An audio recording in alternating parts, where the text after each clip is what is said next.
There's a quotation from Benjamin Franklin, and you cannot find it in any of the high school history books, and not even in proper history books, except rarely.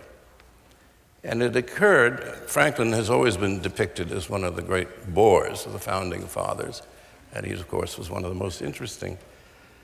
In 1789, he was at Philadelphia for the making of the Constitution. He's old, dying, and he finally read the handiwork of his fellow conventioneers, and he didn't like it. But he thought about it, and then he got up and he made a very interesting speech. He said, I think that we should accept this Constitution for all of its errors and omissions. At that time, the Bill of Rights was not in there. I think because it will give us, for a course of years, good government, which is what we need right now. And then in due course, as it would give good, it may be a blessing to the people if well administered. And I believe that this is likely to be well administered, and then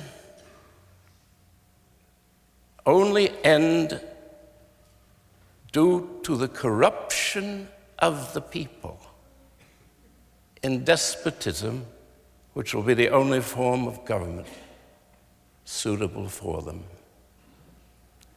This is as dark a statement as anyone has ever made. They got around to the best of the high school history books I saw, American Pageant, I think it is, said that they were so afraid for Franklin, he kept going to dinner parties, and his conversation was quite brilliant. They were terrified that he would give his true opinion of how this thing would end.